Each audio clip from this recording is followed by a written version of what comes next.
Assalamualaikum warahmatullahi wabarakatuh. Alhamdulillahirrahmanirrahim. Kita kembali lagi anak-anakku yang soleh dan soleha. Tetap semangat ya. Oke, kita langsung saja ya. Sebelum mulai kita baca doa basmalah bersama-sama yuk. Bismillahirrahmanirrahim. Sekarang kita masuk ke subtema 2 pembelajaran 3 dan 4. Materinya sebagai berikut. Kalian baca ya. Oke, lanjut. Nah, sekarang kita masuk materi percobaan sifat pada benda padat dan cair. Kemarin di PowerPoint sebelumnya, Ustazah sudah bilang bahwa benda itu ada 3, padat, ada cair, ada juga gas. Nah, di sini kita akan bahas satu persatu ya. Oke, kita baca dulu yuk di halaman 45 di pembelajaran 3. Ada banyak benda di sekitar kita. Sebagian besar benda di sekitar kita merupakan benda padat. Ada buku tulis, ada pensil, ada kursi, ada meja, dan lain sebagainya. Nah, benda-benda yang tadi sudah Ustazah sebutkan, ini adalah benda yang termasuk benda padat. Benda padat itu apa sih Ustazah?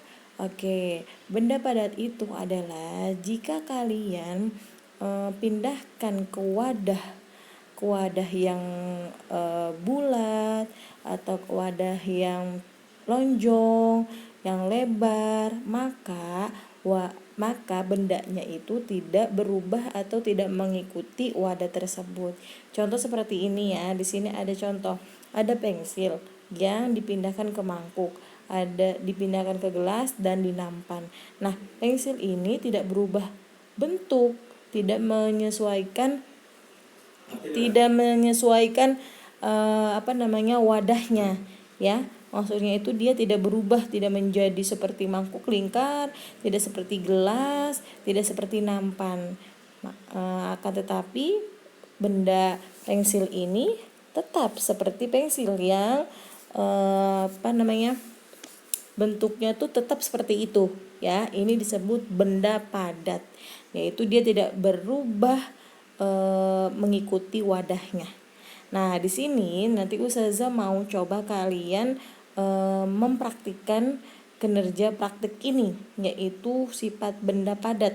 Nanti kalian baca langkah-langkahnya dari 1 sampai 6, kalian ikuti, kalian praktikkan. Nanti pas kalian praktikkan, maka kalian harus kirimkan foto kalau kalian itu sedang mempraktekkan benda padat ini ya. Mau pensil, mau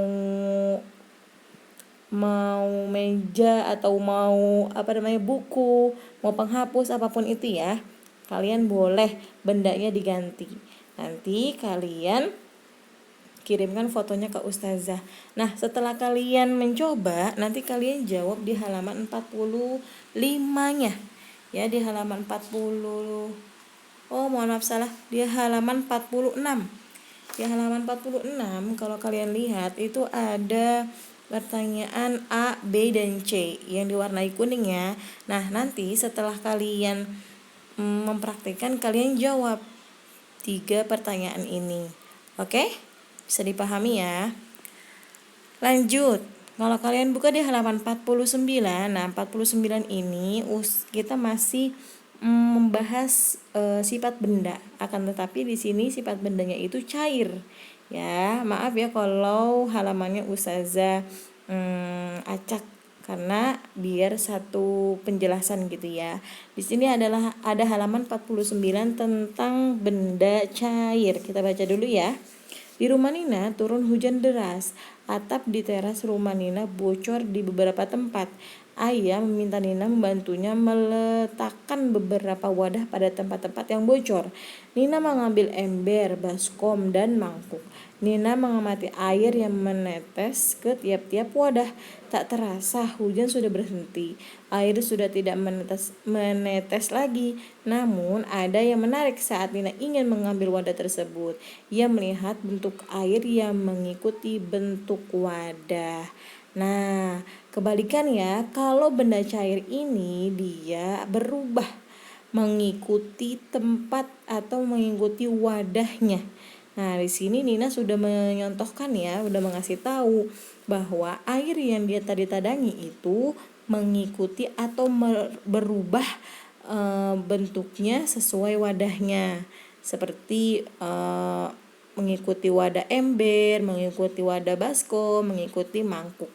Ya, jadi airnya itu berubah wujudnya menjadi seperti wadahnya gitu ya. Jadi kalau benda cair itu dia bisa berubah bentuknya mengikuti wadah tersebut, tapi kalau benda padat dia itu tidak bakal bisa berubah walaupun wadahnya itu bentuknya berbeda-beda gitu ya. Nah, di sini kalian juga mempraktikkan sifat benda cairnya. Kalau tadi benda padatnya, sekarang kalian juga praktikkan benda cairnya. Jadi ada 2 tugasnya ya, eksperimen tentang benda padat dan eksperimen tentang sifat benda cair. Di sini juga ada langkah-langkahnya, nanti kalian baca.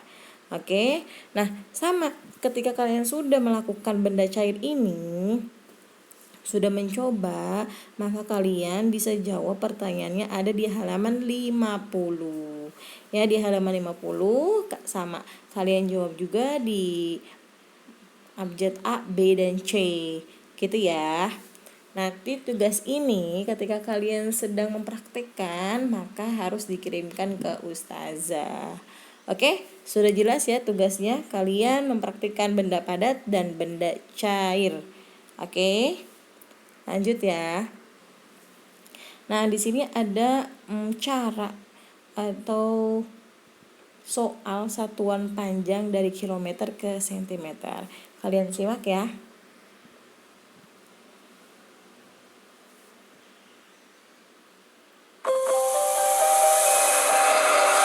Misalkan 8 kilometer sama. Assalamualaikum warahmatullahi wabarakatuh. Selamat datang di channel latihan berkarya. Pada kesempatan kali ini pemberitahuan video terbaru cara menghitung satuan panjang.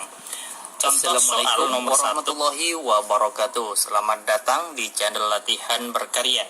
Pada kesempatan kali ini kita akan membahas cara menghitung satuan panjang.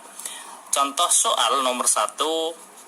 Misalkan 8 kilometer sama dengan ini dijadikan sentimeter.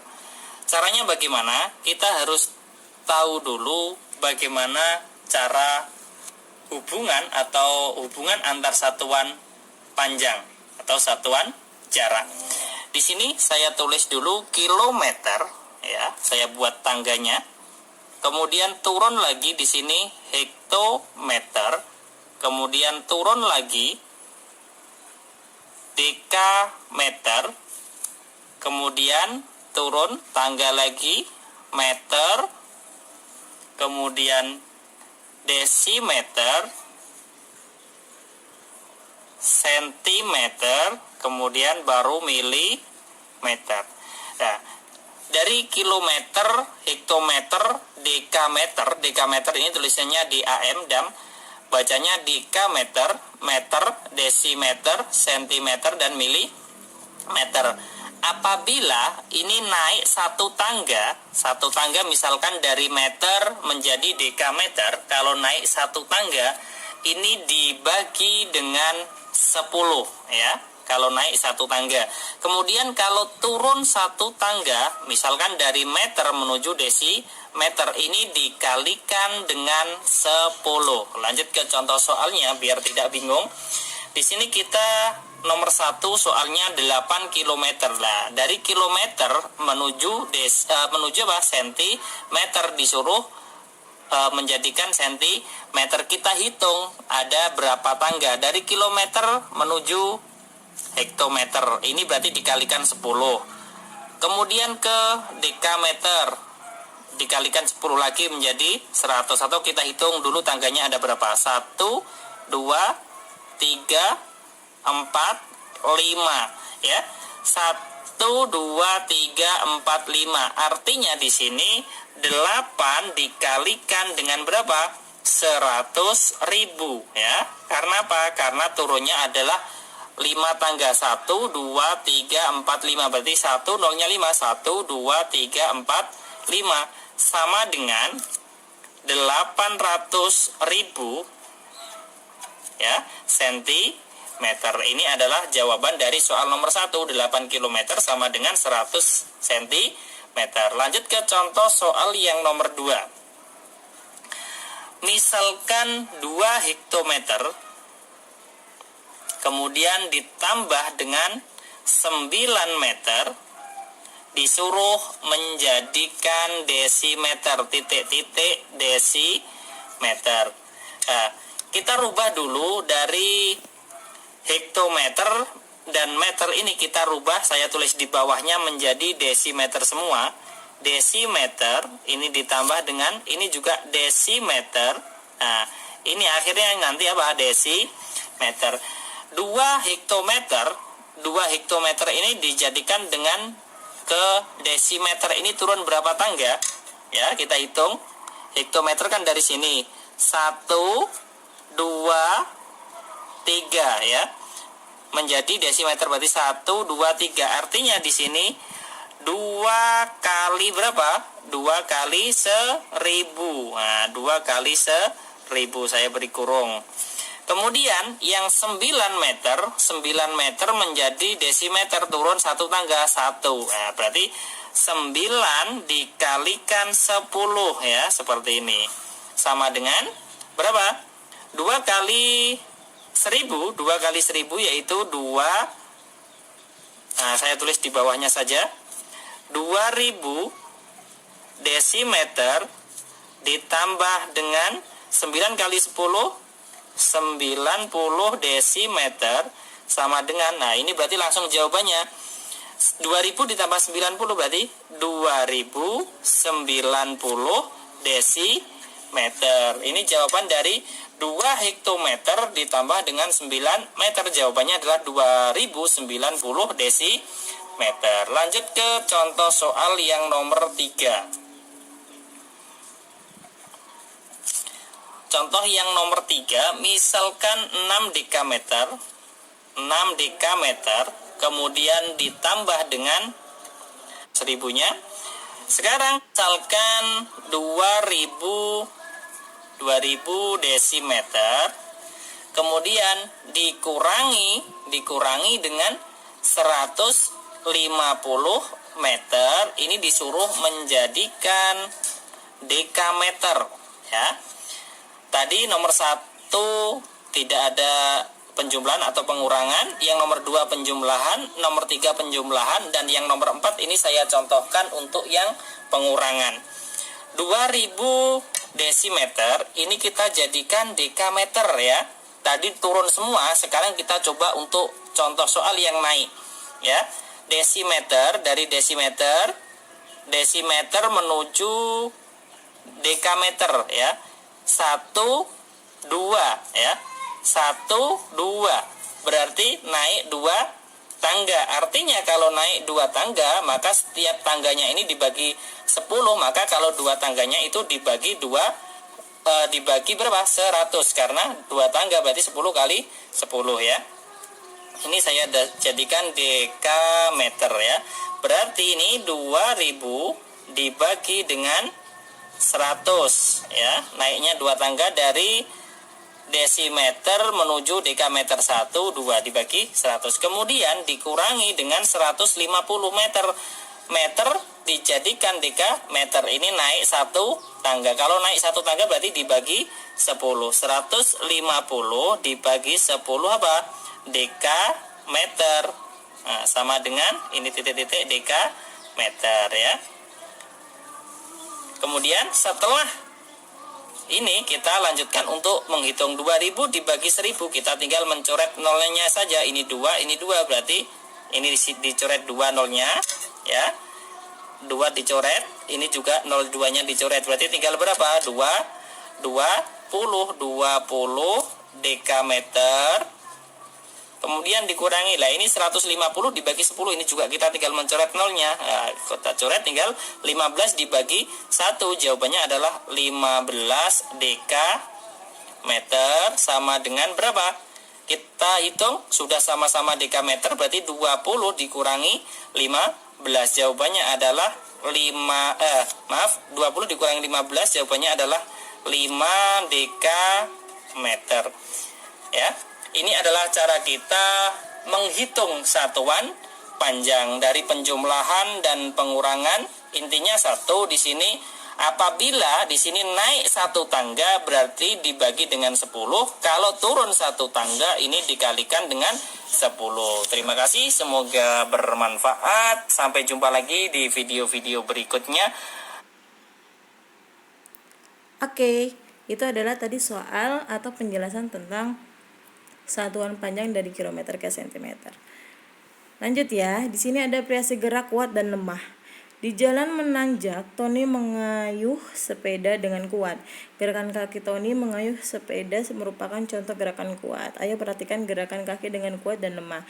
Lakukan gerakan yang sudah kamu pelajari sebelumnya. Oke, di pelajaran sebelumnya yaitu dalam gerakan tari ya, ada banyak gerakan kaki yang kuat dan melemah.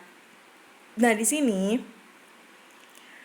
ada variasi gerak ya, ada 3. Yang pertama itu lakukan gerakan pertama maju sebanyak 4 langkah. Yang kedua lakukan gerakan pertama dengan gerak melingkar sebanyak 8 langkah sampai kembali ke tempat semula. Yang ketiga lakukan gerakan 2 menghadap depan, kanan, belakang, dan kiri secara bergantian masing-masing 8 hitungan. Yang keempat lakukan gerakan 3 sebanyak 8 hitungan. Nah, ini adalah cara variasi gerak kuat dan lemah yang menggunakan anggota tubuh kaki ya. Kalau kemarin sebelumnya itu menggunakan tangan. Oke, di sini ada kegiatan gotong royong.